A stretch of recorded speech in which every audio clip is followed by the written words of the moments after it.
I never thought I'd be the kind of person telling an HOA horror story. When I bought the house, the lawn was one of the things I loved most. It wasn't fancy, but it was mine. I spent weekends watering it, trimming it, fixing bare patches. It was the first place my kids played, the first thing visitors saw when they pulled up. So when I woke up one morning and saw tire tracks cutting through it, my first reaction wasn't anger, it was confusion. At first, I honestly thought someone had made a wrong turn. The tracks were deep, unmistakable. Whoever did it hadn't just brushed the edge of the grass, they had driven straight over it and parked there long enough to leave damage. Then I saw the car. It belonged to the HOA president. She lived 3 houses down. Everyone knew her. She'd been president longer than anyone could remember. Some neighbors said she kept the place in order. Others said she was impossible to deal with. I gave her the benefit of the doubt. People make mistakes. I waited for her to come out. She didn't. Eventually, the car was gone. No knock on my door, no note, no apology. Just ruined grass. I fixed it myself. Filled the ruts, reseeded the area, told myself it wasn't worth the stress. That lasted exactly 4 days. The next time she parked there again, this time during the afternoon. I was home. I watched her pull up, turn the wheel, and casually drive onto my lawn like it was part of the street. That's when I walked over. I kept my voice calm. I explained that it was private property, that the lawn wasn't common area, that I'd appreciate it if she didn't park there anymore. She smiled. Not an embarrassed smile, not an apologetic one. A smile that said, "I don't have to listen to you." She waved her hand dismissively and said, "It's just grass. The HOA maintains it anyway." That sentence stayed with me, because it wasn't true, and because it told me exactly how she saw me and my property. Over the next 2 weeks, it became a pattern. She parked there during meetings, during visits, sometimes overnight. Every time, my lawn took more damage. Every time, she acted like I was overreacting. When I emailed the HOA board, no one replied. When I mentioned it at a meeting, the issue was brushed aside as neighborly misunderstanding. That's when my neighbors started pulling me aside quietly. She did that to us too. She blocked our driveway once. She fined us but ignored her own violations. Everyone had a story. No one had ever pushed back. And that's when I realized this wasn't about parking. This was about power. I decided to stop complaining and start documenting. Once I stopped expecting the HOA to help, everything changed. I installed cameras. Not hidden ones, nothing sneaky, just visible security cameras covering my front yard. I started keeping a log, dates, times, photos, every single instance of her car touching my lawn.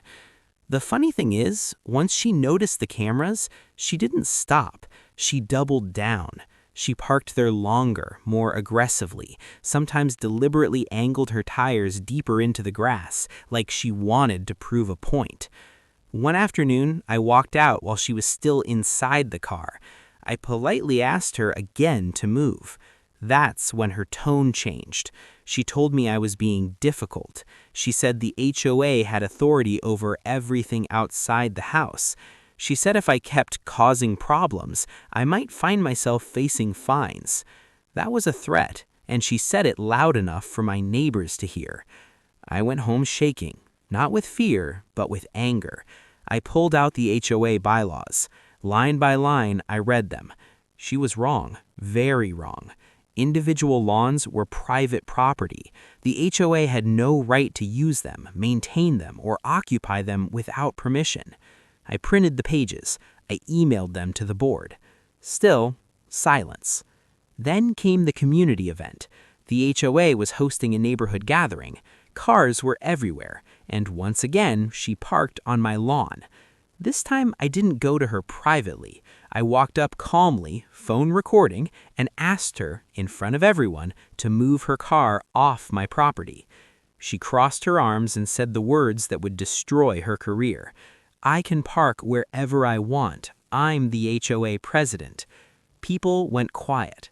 You could feel it, that moment when authority turns into arrogance and everyone sees it.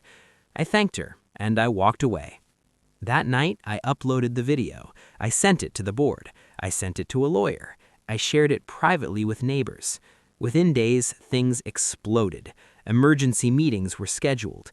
Emails flew back and forth. The board suddenly wanted to mediate. She stopped parking on my lawn, but the damage was already done. The HOA president thought it would blow over. She was wrong.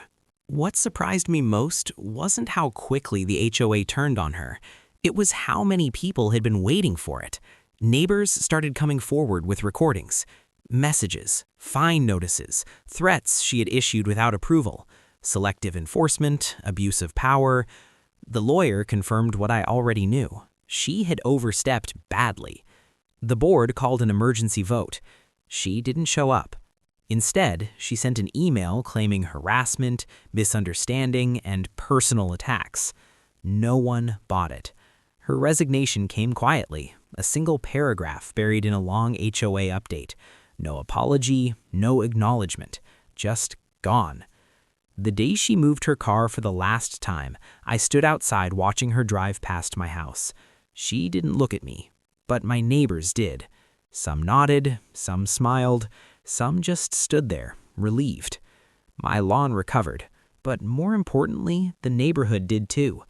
A new HOA president was elected, rules were clarified, transparency was demanded. And for the first time since I moved in, people stopped whispering. They spoke up, because all it took was one person refusing to be intimidated.